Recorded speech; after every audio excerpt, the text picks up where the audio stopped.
name is Tyler, and you had me thinking about an elevator pitch, and came up with my elevator pitch while I was sitting in the chair. It's basically about three characters, one being a gentleman who's recovering from addiction, entering the whole detox, treatment, rehab scene. The other one is a drug dealer, and then the other one, which I'm not going to talk about tonight, is someone who didn't think that they would come into addiction, but then perishes towards the end of the book. So this is my first character that I'm going to talk about. His name is Leroy, and this is the gentleman who is now a recovering addict who goes from the depths of addiction and treatment and all that good stuff.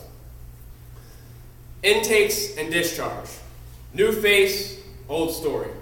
Ebb and flow. See, traveling as much as Leroy did, he had encountered thousands of personalities from all walks of life.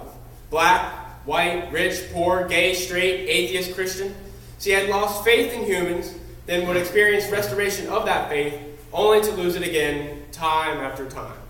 See, exposure to the revolving door that was treatment facilities, detoxes, and institutions was nothing new. The brief and shallow conversation of origins of childhood and career path was perfected into a nice and neat, cordial dialogue of 120 characters, long enough to relate, seem somewhat friendly, and share experience, but short enough to stay guarded and reveal the fact he truly did not care about the person before him. And as a young man sitting in detox, Leroy was praying someone would walk through the doors that would change his life. Day in, day out, Leroy was still waiting. If there was anything Leroy desired in the world, it wasn't a big house, it wasn't a BMW or vacations to Prague. His biggest wish was for an older brother. Someone who could help him become a man. Someone to teach him the intangibles. Someone to serve as a guide, helping him navigate real-world problems like females, employment, and purpose. See, Santa Claus never had an older brother under the tree for Leroy. It was as if the Easter Bunny had placed his role model in an unfindable egg. No matter how hard and long Leroy would search, he could just not find it. It seemed as if everyone else was filling their baskets with perfect fathers or pastors, and Leroy stood there opening plastic pastel-colored eggs, but with nothing inside. See, not only was his life guide absent, his peers were rubbing it in his face, Leroy thought. He began to resent perfect families. Observing father-son relationships made him a bitter individual, and it is one thing to be bitter. However, to maintain bitterness and suppress feelings of the intense envy mixed with hate, all in secrecy, was an emotional double life. One side of him was a happy-go-lucky, hard-working kid. Another half extremely resentful towards people who were simply playing the cards they were dealt. And every time he thought he had found an adult worthy of imitation, he would uncover fatal flaws and imperfections he could not approve of. See, he would mix and match different aspects of elders' lives and identify admirable attributes of others and compose his Mr. Potato Head of his ideal role model. See, Leroy did not want some fancy toy to mimic. He wanted flesh and blood to idolize. He knew that teaching himself to be a man was unnatural, like a plant watering itself. If only he had someone to water him, how magnificent and captivating would it be when he blossomed, he thought. See, musicians, athletes, actors, and moguls were great men to study, but they weren't there to answer his phone calls when he was about to go out with a girl. See, philosophers, ancient teachers, and mythical figures couldn't come pick him up at his house and go watch a baseball game with him or take him to go work out. See, all of these examples of great men and leaders was a great source of knowledge, but Leroy was yearning for a touch of interactive wisdom. He had shaken the hands of many men and read biographies of many more, and Leroy was searching and hoping and praying that the Father in the flesh or that big brother would appear, and sometime soon. See, he had grown tired of Easter egg hunts and checking the bottom of empty Christmas stockings.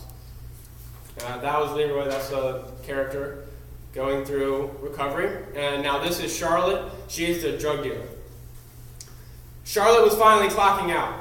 Her line of work induced a fragrance of grease, shrimp scampi, and sweat. Not exactly a seductive mixture to the patrons at the local dive bar down the street.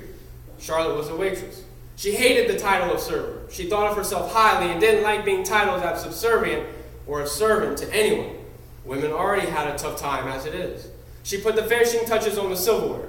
The count tonight was 50, but some punk boy only did 10 and manipulated a coworker and believing he had done his portion, then skedaddled out of the restaurant in a hurry, most likely to meet a petty drug dealer and buy a small bag of weed, or meet up with some fellow fraternity brothers and proceed to get wasted on cheap vodka and pick up fellow airheaded sorority girls. Fucking lame, she thought. As she strided to her car, she knew it was going to be a long night. She was about to clock in to her second job. As she sat in her car, a nice, reliable 2011 Saturn sedan, navy blue ironically, with decals on the rear view windshield reading, supports local law enforcement, and baby on board. Neither were true, but she was convinced that the decals prevented incidents with the police. Even when pulled over, she had a handful of excuses ready at her disposal. She was not one to fake cry or mash her cleavage against the steering wheel. She detested the shallow bimbos who used eyeshadow in place of intelligence. She dug in her apron and counted the money she made from her tables throughout the night. $127. Fucking horrible for a Friday night. She had turned on her phone to 9 voicemails, 16 missed calls, and 25 text messages.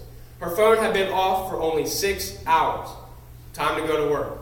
She put the car in gear and headed to a spot right around the corner from her work, McDonald's. She pulled in and could see her customer's car running, and jokingly wondered if the occupants had recently been administered tetanus shots because the frame of the beat-up automobile was almost orange from rust. They noticed her and she could see the excitement in their eyes. She could understand. She was like Santa Claus delivering presents. Stephen tiptoed up to her car as if he was some sort of samurai. "All I got's 90, Stephen proclaimed in a frail, boyish voice. "Stephen, it's 120, you know that." "Well, can I still get the full gram?" It was already bagged up, and for Stephen, she had little sympathy because the two of them attended elementary school together. "This is the last time. I'm sick of this bullshit. Here you go." "Thanks, Sister C." See, Sister C was her nickname on the street. And one time, someone had joked that Charlotte was like the Mother Teresa of tar. See, Charlotte sold heroin, and she was good at it. And the reason behind me writing this is because when I write, I know there's only 2 things I know about in life, and that's my story and drugs. So, every aspect of this is like something that I've been through. So that's why putting my story through fictional characters and in fiction helps me express it in a very positive way. So, thank you.